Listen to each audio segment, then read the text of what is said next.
Welcome back, everybody. Today I want to introduce you to one of the most important females in psychology. She might have put children through some stressful situations, but she opened our eyes to the importance of primary attachment figures. Bowlby is normally the person you think about when it comes to attachment. However, it was his colleague Mary Ainsworth who came up with the widely known test for attachment, the strange situation. The test is devised of 8 sections. Number 1, the baby and mother introduced into the room by the experimenter. Behind a double-sided mirror, the experimenters are primed. They're ready to observe behaviours of attachment seeking, of resistance, and of exploration. The next phase is number 2. The baby is placed in the direction of the toys and the mother starts to read a magazine. The experimenters are measuring the child's ability to use the parent as a safe base, in which to then explore the shiny toys in the room. Number 3. The stranger enters. Bowlby theorised that the baby has an inbuilt alarm system towards the strange, and that from the ages of 6 months through to 12 months, the child is building a catalogue of what is familiar experience. Number 4. The parent leaves the room and the stranger stops playing with the child so they can notice the loss of the parent.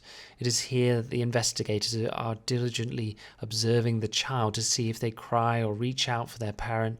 They are also observing the child's likelihood to reach out to the stranger in this distressing time. Number 5. The mother comes back in and soothes the baby. Will the baby accept this?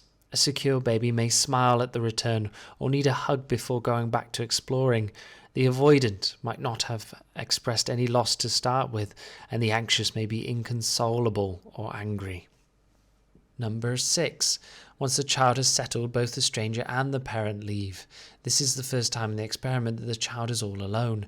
How will they react? All styles are expected to get separation anxiety, but how will they cope with this surge of distress? The baby is observed to see if they move from distress back to exploring the room.